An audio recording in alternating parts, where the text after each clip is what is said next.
Jake, just hit me with what are your early impressions of these lineups of some of these games that you've seen from the Yankees? So I kind of had to stay off of Yankees Twitter for a while again, just because the doom and gloom, dude, it gets so crazy the second they like we're The one first week week into of spring spring. training games, Yeah. and people just have this tendency. I understand you see the same starting lineup that you saw last year, so you immediately want to react to it and say, "Well, nothing's changed. This is the same team all over again." It's like the whole point of spring training is in order to get everyone reps, so that way, like, A, you see what you've got, you see what potential roster composition you can work with.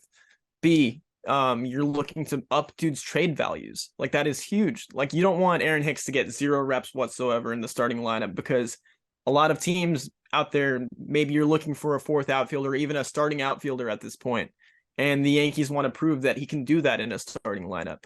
Um, the fact of the matter is a lot of these lineups turn over in the fifth inning, and then everything changes. You've got guys swapping in, middle of the game. So like, what does it matter who's in the starting lineup at this point? All you want to see is like the results of like swings and like at bats and like how pitchers are looking with their velo, pitch mix. Like, can they throw balls to strikes or strikes to balls? There's so many little caveats within the current rosters that they're throwing out right now. Current lineups that they're throwing out, I should say. So I'm not overreacting to anything. Although I will say that there have been a few guys that have really caught my eye. I think we both talked about it. Rafael Ortega has looked fantastic with the bat this entire spring so far. Willie Calhoun hits the hell out of the ball. My only concern with him is his body type might, I don't know how sustainable that is in the outfield. He is quite thick. He doesn't run that fast. So like I would see him getting more time at DH if he were to actually make the roster. But his bat has been playing, so like, I mean, you can't really hold that against him too much. So like, maybe he can prove me wrong in that sense. Jasson Dominguez has come up, and his at bats have been very impressive. The way he's able to take hard pitches, and that first home run that he hit, we both were Laser. enamored by it. Yeah, and I think that also like brings us more confidence that he'll be ready sooner than later to take his spot in left field. Um, and I mean, Aaron Hicks has been getting reps out there, but he hasn't done much with them. He's gotten a few hits here and there, but he's not showing anything that these other guys have, outperformed him at this point. Like he's not plastering himself in the starting position. He's just there simply right now because of status as a veteran player that's been on the Yankees for 5 years at this point. 6 years, whatever, how many, it's been a lot of, it's been a long ass time that Aaron Hicks has been on this team. So of course he's going to get more reps. We remember what happened with Luke Voit, how he was playing his ass off. What was it, last year, 2 years ago? And he was playing angry because Anthony Rizzo was there, and then he ended up getting traded the next day. Same thing with Gary Sanchez and Gio. All these guys have done that same thing before. So I am not overreacting in the slightest to actual lineups.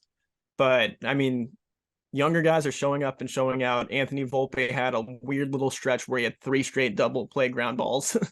But other than that, his bat has looked great. He's looking very aggressive at the plate. He's kind of hunting first pitch strikes the same way that DJ LeMahieu does.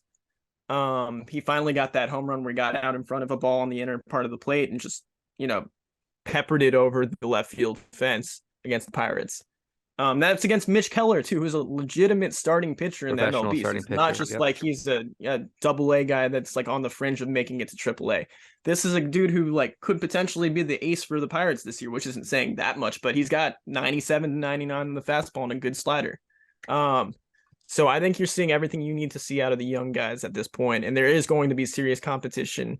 Same thing with IKF, though, is like IKF has played fine, but he's not putting himself way in front of these younger kids.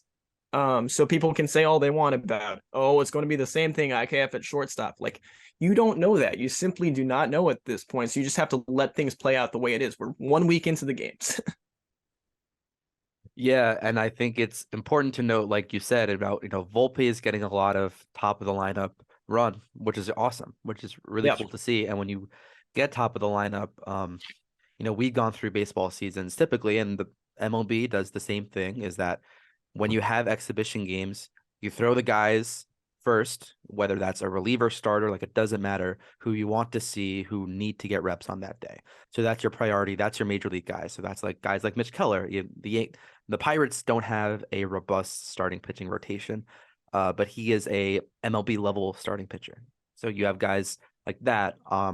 I think Lou Trevino started the game for us recently. Yeah, Like no. Boone is just making sure he gets his reps. You don't want to like in early on in spring, you don't want to give an MLB reliever two runners on in the eighth inning and at the end of a game. Oh, maybe we play the ninth, maybe we don't. Yeah. That's what the top of the lineup is for. And people seeing Aaron Hicks get run in left field and in all these starting lineups, how is Aaron Hicks facing double A, triple A arms towards the end of the game, subbing in games, going to help you evaluate what Aaron Hicks has? How is that going to help you dish his contract off if you're looking to trade him? Like you said, like, give him some run. Really, he's starting because that's the only information you can get out of him. We've seen Dominguez in the starting lineup. We've seen him not in the starting lineup. Dominguez, you're looking for poise. You're looking for professionalism. You're looking for how he approaches guys who are above the level that he's seen and how he approaches guys at his level because he's still very young. You're looking for development. The Yankees are not looking, or at least their goal with Dominguez in the spring is not to have him debut in 2023. I think he might be able to, based like we've only seen him for a week, but their goal is not getting him up, seeing what he's like in 2023. On the other end, Volpe very much is at that stage. They're testing Volpe to see what do we have for Volpe in 2023. Yeah. And, is that him being starting shortstop on opening day? I highly doubt it. But is that him being around the infield? We've seen him at second. We've seen him a bunch at short, at third a little bit, sometime around the trade deadline or even earlier. Yeah. And I think they have him in his plans. He's had very, very good at bats that I've seen, a bunch of double plays, obviously, but the home runs, he had a game where he had two doubles, bunch of singles. Jake alluded to before when we were mentioning the pitch clock, how dynamic he is on the bases. He stole two bases within 30 seconds, like back to back. And Yeah. he flies. He's an athlete. He really flies. And that's something that you look at. Like you're not looking at outcome measures. You're not looking at stats with spring, but you're looking at how guys look and how they feel. Um, Maybe some of how their power looks, are they getting bat to ball? Are they working counts? Are they seeing pitches? Is their timing down? And that kind of determines how you evaluate these players. And not to mention with Volpe, his that baseball IQ that we've heard about all offseason, all like the last year essentially, like that's what made him such a huge prospect, right? Is it's not even the tools that he has physically, it's all about his knowledge of the game.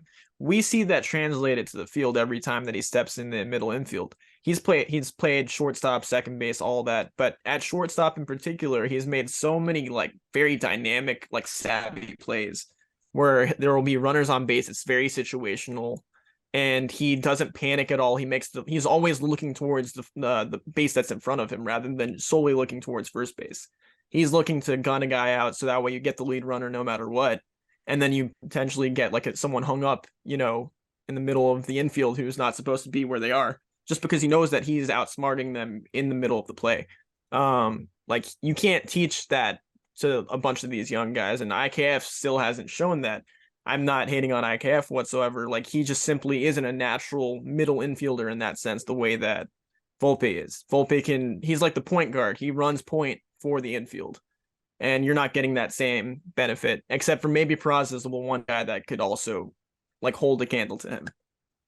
Yeah, we spoke about this early on in the offseason, on how where the position of shortstop in the modern MLB has evolved. And it's really interesting to see how shortstop, it seems, since the dawn of baseball, has been where you put your most athletic and able guy. Yeah. And it's proven analytics and eye tests have kind of kept with that trend throughout the years. And we see why, because, these shortstops now are at another level that we haven't seen. Like, a shortstop when you see one, if you ever went to high school showcases and there was that one guy who stood out, like he just controlled the infield. And he probably Division 1 second baseman, the best infielder that you saw. So these guys at an MLB No. level have a different feel, athleticism, and control of the game and the infield with their timing. IKF gets the job done. He boots a bunch of balls. Ultimately, he's about a league average shortstop. He's fine, right? But if you're looking at someone who is making those difference, making those game changing, those difference making plays, you're looking at guys with that dynamicism like Volpe, like Peraza, and they might make some mistakes here and there being young. But we've seen, like you said, that Volpe has really quick decision making, often is looking to be aggressive, get that lead runner. And that might bite us, with young players, that's how young players tend to go. Sometimes they make some bonehead decisions, and maybe that's where the Yankees are playing conservative, and that IKF will, guarantee you the outs that you need to make and go for bats. But we can see that there's a difference in tier and the level and the ceiling of shortstop play.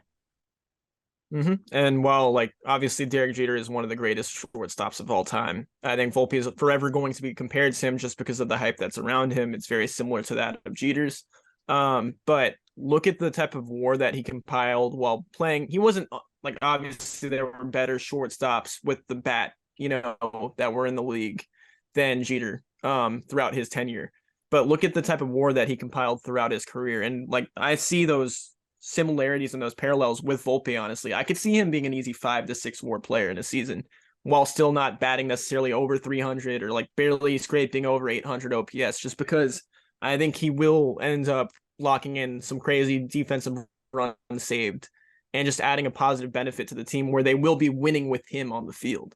Even if he does have a down night, it's the same way that the Knicks right now, if you want another basketball analogy, they brought in Jalen Brunson, who was a fantastic playmaker. This is the first true point guard they've had in 2 decades. And even if he's having a down night, he's still creating a positive impact. They have the plus minus system in basketball. He's always like a plus 20, plus 15, plus, it's always above 0. And I think that's the difference you'll see between him and an IKF. And that's not, like I said, not a knock on IKF. It's just some players simply have this intangible tool around them that you can't really teach. It's there. And I think that we can see that through him and then also through Peraza. But it'll be interesting to see how they decide to balance that seesaw. And if they want to swap those guys around, if they're going to end up trading Peraza. I don't think Volpe is going anywhere at all. But Peraza also is seen very valuable at this point, and he has actual major league experience last year. And he had a 305 average in however many games he played. So it'll be really fun to see. I don't predict IKF playing shortstop for the Yankees by the middle of the season, at least. I think that he could be out of a starting job easily, but that's at minimum. I think that one of those guys will be starting there come June, July.